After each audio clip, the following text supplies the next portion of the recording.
हिंदी के ऐतिहासिक उपन्यासों की रचना में पद्म भूषण वृंदावन लाल वर्मा इतिहास की प्रामाणिकता की कसौटी माने जाते हैं। अपनी प्रसिद्ध रचना मृगनयनी की प्रस्तावना में वर्मा जी ने कुछ महत्वपूर्ण और रोचक जानकारियां दी हैं। वे लिखते हैं, पहली बात तो ये कि उपन्यास में आए हुए अधिकांश चरित्र ऐतिहासिक है। 15वीं शताब्दी के उस बीहड़ युग में राजा मानसिंह को तुर्क पठान आक्रमणकारियों से बराबर लड़ना पड़ा, लेकिन उनके मन में मुसलमानों को लेकर कोई द्वेष नहीं था। उन्होंने सिकंदर के भाई जलालुद्दीन के साथ आए अनेक मुसलमानों को ग्वालियर में शरण और रक्षा प्रदान की। ग्वालियर पर सिकंदर लोदी के पिता बहलोल ने आक्रमण किए। फिर सिकंदर ने 5 बार पूरे वेग से आक्रमण किए। 5 बार उसे मानसिंह के सामने से लौट जाना पड़ा। ऐसे युग में इतने संकटों में भी मानसिंह हुआ और उसने तथा उसकी रानी मृगनयनी ने जो कुछ किया उसका प्रत्यक्ष प्रमाण आज भी हमारे सामने है। ग्वालियर किले के भीतर मान मंदिर और गुजरी महल हिंदू वास्तुकला के अत्यंत सुंदर और मोहक प्रतीक हैं। ध्रुपद और धमार की गायकी और ग्वालियर का विद्यापीठ जिसके शिष्य तानसेन थे आज भी भारत में प्रसिद्ध हैं। जिसको मुगल वास्तु या स्थापत्य कला कहते हैं वो क्या मानसिंह के ग्वालियर के शिल्पियों की देन नहीं है? अंग्रेज इतिहास लेखकों ने मानसिंह के राज्यकाल 1486 से 1516 को तोमर शासन का स्वर्ण युग कहा है। महाकवि टैगोर ने ताजमहल को काल के गाल का आंसू कहा है। यदि मैं मान मंदिर और गुजरी महल को काल के ओठों की मुस्कान कहूँ तो महाकवि टैगोर के उस वाक्य का एक प्रकार से समर्थन ही करूंगा। मृगनयनी शौर्य और कला दोनों के लिए विख्यात थी। मान मंदिर और गुजरी महल मृगनयनी की कल्पना और प्रेरणा से बने। बैजनाथ नायक मानसिंह मृगनयनी के गायक थे। गुजरी टोड़ी, मंगल गुजरी आदि राग मृगनयनी के नाम पर बने हैं। इस पृष्ठभूमि के साथ श्री वृंदावन लाल वर्मा ने अपनी अमर कृति मृगनयनी की रचना की। आज के मन के मौसम में मृगनयनी के जीवन की झलक लेकर शामिल हो रही हैं डॉक्टर उषा सक्सेना। तो उषा जी, बहुत स्वागत है आपका। नमस्कार। नमस्कार नीलम जी। उषा जी, मृगनयनी का राई गांव तो बहुत मशहूर है क्योंकि वहां से साक नदी की नहर गुजरी महल तक राजा मानसिंह ने पहुंचाई थी। मृगनयनी ग्वालियर में भी अपने गांव का ही पानी पीना चाहती थी। तो मृगनयनी के बचपन और परिवार के बारे में कुछ बताएं। वर्षों पुरानी बात है। ग्वालियर से 6 कोस दूर साक नदी के किनारे बसा था राई गांव जी। वहां एक गुर्जर कृषक परिवार में मृगनयनी का जन्म हुआ था। उसके प्यार का नाम था निन्नी। परिवार की आर्थिक स्थिति बहुत अच्छी नहीं थी। निन्नी अपने भाई अटल के साथ गांव में रहती थी। दोनों भाई बहन अथक परिश्रम से खेती करके ढोर चराकर अपना जीवन निर्वाह करते थे। अपरूप सुंदरी थी मृगनयनी। चंपई रंग, कमल जैसा मुख, कमान सी भौहें, घटाओं से लहराते काले घने घुंघराले लंबे बाल, अरुणी मधर और हिरणी जैसी आंखें। जिनके संबंध में वर्मा जी लिखते हैं, निन्नी ने ऊपर की ओर आंखें की, लंबी लंबी बरौनियों ने भौहों को छू लिया। आंखें इतनी बड़ी कि उनको वास्तव में हिरण के छौने की आंख कहा जा सकता था। वाह, क्या बात है जी। मृगनयनी थी तभी वो। उसका शरीर गठीला था और बड़ी साहसी थी। कुशल लक्ष्यभेद उसका सबसे बड़ा गुण था। अपनी प्रिय सखी लाखी के साथ ग्रीष्म की चिलचिलाती दोपहर में जंगली सुअर, अरने, भैंसे की तलाश में जंगल जंगल घूमती है। घुटनों तक मोटे लहंगे का कछौटा कसे, बदन पर सलूका, सिर से ओढ़नी लपेटे, हाथों में तीर कमान लिए, जंगली जानवरों की आहट पाते ही ताक कर निशाना मारती और एक ही तीर से नाहर, अरने, भैंसे, सुअर को मार देती। वाह, क्या निशाना था। हाँ, बहुत बहुत बहादुर थी। यही नहीं, बड़े बड़े भारी भरकम सुअर को अपनी पीठ पर लाद कर ले आती है। बड़ी ही निडर थी। एक बार घनघोर जंगल में तुर्क सवारों से घिर जाती है तो जरा भी नहीं घबराती है। रंच मात्र भी भयभीत नहीं होती। सरदार जब उससे हंसकर कहता है, अच्छा बर्छी लिए हो और तीर कमान भी, फिजूल है, फेंक दो बर्छी। तुम्हारा आपका नाम मृगनयनी है? हाँ, कड़क के साथ मृगनयनी के मुंह से निकला और वज्रमुष्टि की बर्छी का फल झंडने के साथ सवार के कवच को भेदकर पसलियों के भीतर जा धंसा। परिस्थिति जैसी भी हो, वो साहस और संतुलन नहीं खोती थी। अच्छा उषा जी, राजा मान सिंह से मृगनयनी की पहली भेंट तो काफी मशहूर है, जी हाँ। कुछ उसके बारे में विवरण बताएं। अच्छा, ऐसा हुआ, एक बार गांव के किसी धार्मिक अनुष्ठान में पुजारी के आग्रह पर ग्वालियर के राजा मानसिंह राय गांव आए। मृगनयनी को देखकर स्तब्ध रह गए। सोचने लगे, ये कौन, यहाँ कैसे, राख के ढेर में चिंगारी कहाँ से आई, इस सड़ियल गांव में ऐसा सौंदर्य। राजा की आंखों में उमड़े हुए कौतूहल को देखकर पुजारी ने बड़े उत्साह से मृगनयनी का परिचय दिया। महाराज, इस लड़की का नाम मृगनयनी है। गांव में लोग इसे निन्नी कहते हैं। यही अच्छा। हम, हाँ, निन्नी कहते हैं। यही है हमारी वो कन्या जिसने एक तीर से बड़े बड़े नाहर, अरने, भैंसे, खीसों वाले स्वर मार गिराए हैं। ऐसा निशाना लगाती है कि आपके सामंत भी चकरा जाएं। गाती भी बहुत अच्छा है हमारी निन्नी। निन्नी ने एक बार राजा मानसिंह की ओर देखा और सिर नीचा कर लिया। पुजारी के मुख से निन्नी के पराक्रम की चर्चा सुनकर राजा के मन में निन्नी के लक्ष्य भेद की परीक्षा लेने की इच्छा जागृत हो गई। उन्होंने कहा, राजा ने, मृगनयनी, तुम्हारे तीरों की परीक्षा लूंगा। ग्वालियर तब लौटूंगा जब तुम्हारे लक्ष्य भेद की पूरी परीक्षा कर चुकूंगा। उसके क्या हुआ? हाँ, उसके बाद राजा मानसिंह के आदेश पर निन्नी की वीरता को परखने के लिए शिकार का आयोजन किया गया। जी हाँ, शिकार के लिए विशेष रूप से मचान बनवाया गया था, लेकिन निन्नी और लाखी उस मचान पर न बैठकर पेड़ की आड़ में खड़ी हो गई। लाखी उसकी दोस्त थी। हाँ, मृगनयनी की सहेली थी और दोनों हर समय साथ रहती थी। शिकार में, सब में, जंगल घूमने में लाखी साथ रहती थे। आहट पाते ही निन्नी ने एक तीर से नाहर को घायल कर दिया। निशाना तो अचूक था उसका। उसके उपरांत जंगली भैंसे के माथे पर पूरे बल और वेग के साथ बर्छी भोंक दी। भैंसा जब लड़खड़ाते पैरों से उसकी ओर बढ़ा तो दोनों हाथों से उसके सींग मरोड़कर उसे धरती पर गिरा दिया। वाह! भैंसे ने फटी आंखों से अंतिम फुफकार ली, मतलब उसको मार दिया फौरन। राजा आश्चर्य से भर उठे।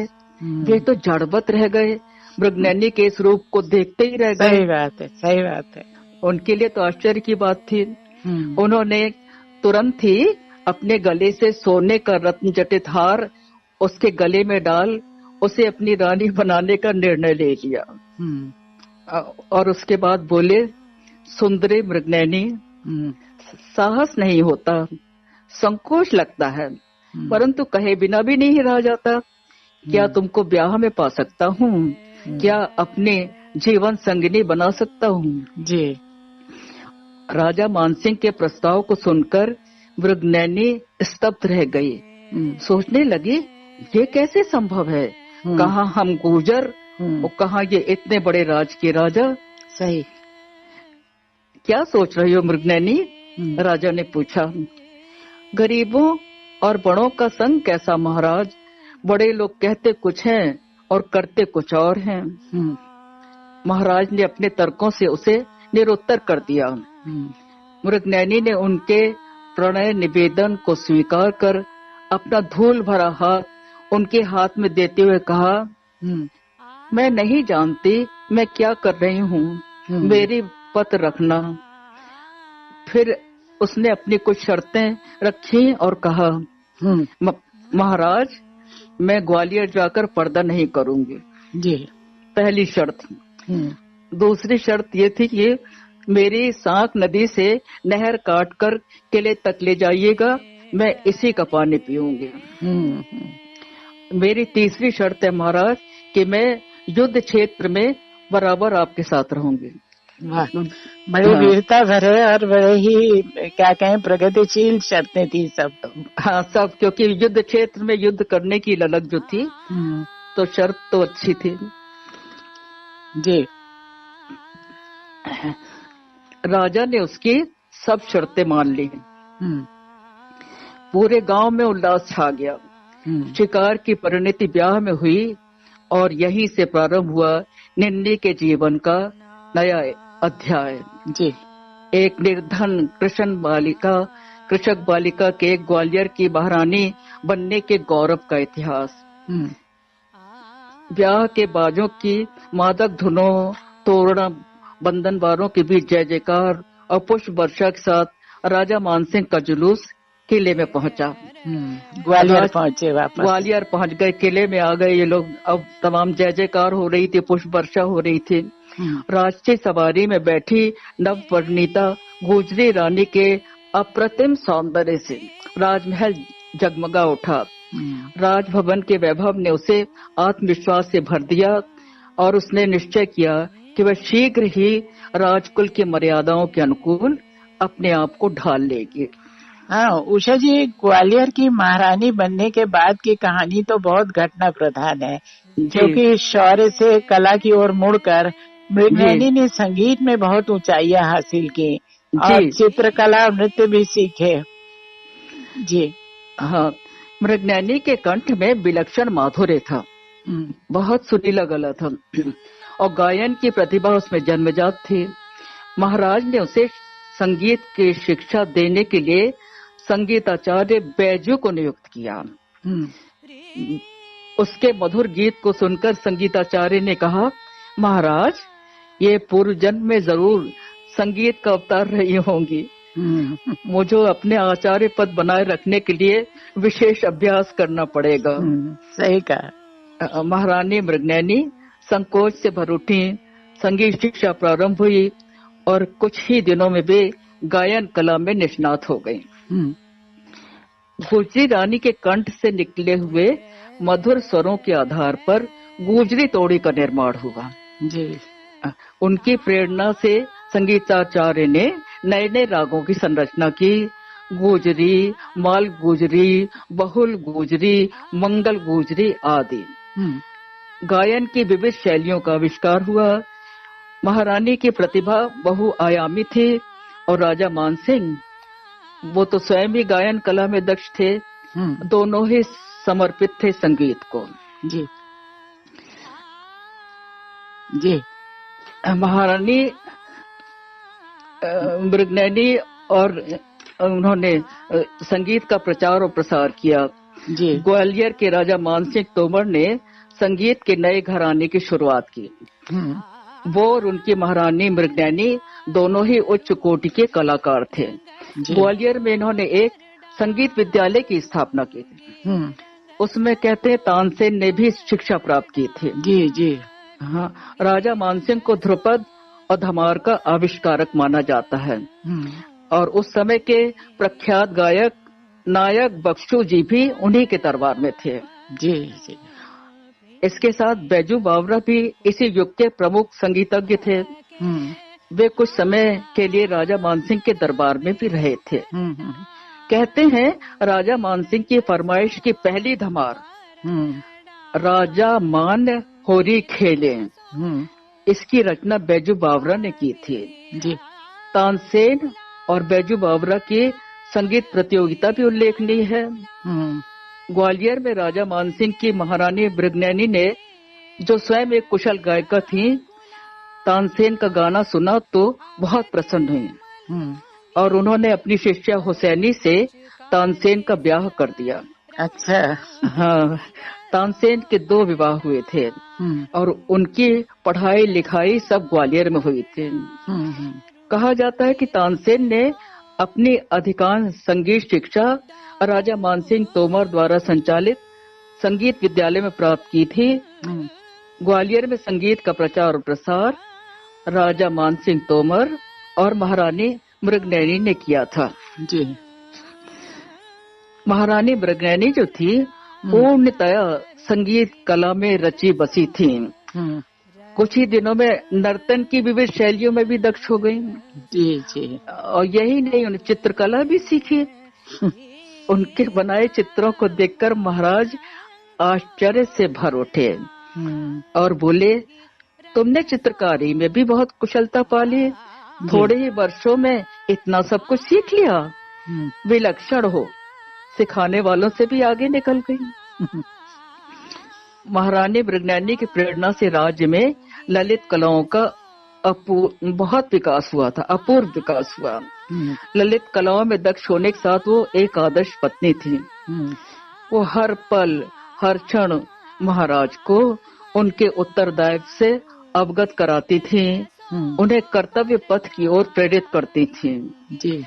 राज के प्रति महारानी का क्या उत्तरदायित्व है, इससे वो भली भांति अवगत थी। वो भाव विभोर कर महाराज से कहती थी कि आप पांडव वंश के हैं, आप अर्जुन की संतान हैं, मैं जो कुछ भी हूँ आपकी ही तो हूँ। जो अर्जुन और भीष्म के हैं, आर्यावर्त की रक्षा के लिए आप क्या करना चाहते हैं?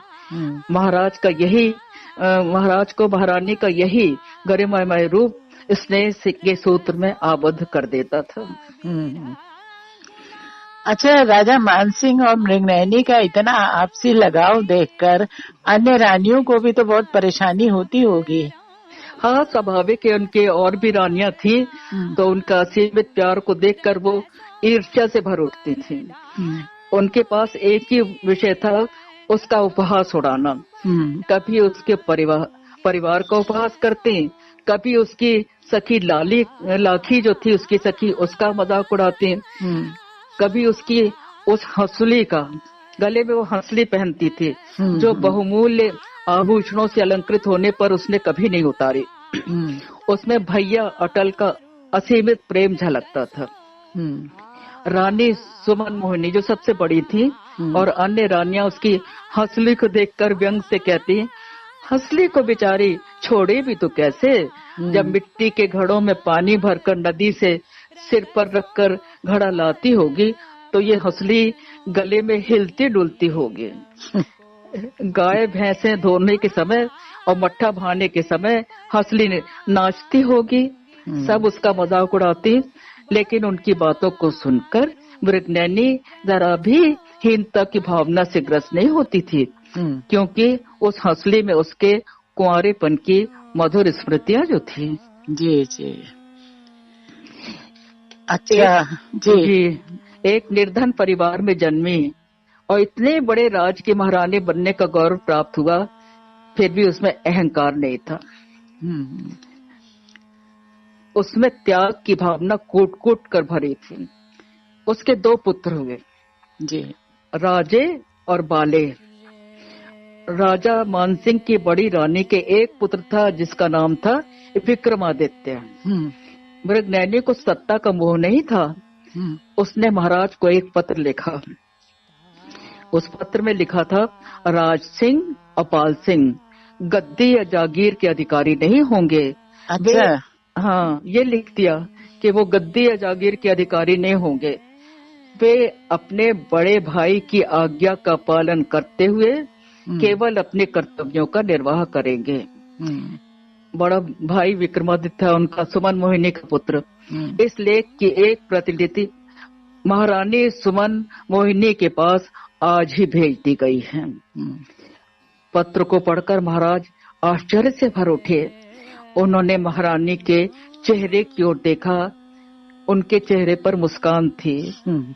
महाराज अभिभूत हो उठे, उनकी आंखें सजल हो उठी। ओह, इतना बड़ा त्याग! निस्संदेह महारानी मृगनयनी नारीत्व का आदर्श है। जी। ललित कलाओं में दक्ष रूप से महारानी मृगनयनी की कीर्ति स्वर्णिम अक्षरों में भारत के रजकड़ों में अंकित है। धन्यवाद डॉक्टर उषा सक्सेना जी, आपने बहुत रोचक तरीके से इतिहास की अमर गुजरी रानी मृगनयनी की कहानी सुनाई। आज इस मौके पर वृंदावन लाल वर्मा जी का स्मरण भी बहुत जरूरी है, जिन्होंने इतने शोध के बाद इस अमर प्रेम कहानी को उसकी पूरी गरिमा के साथ अपने उपन्यास मृगनयनी में प्रस्तुत किया। तो मन के मौसम यूट्यूब चैनल में समय देने के लिए उषा जी बहुत आभार, धन्यवाद। आपको भी बहुत बहुत धन्यवाद है हमें इतना समय देने के लिए। नमस्कार। नमस्कार।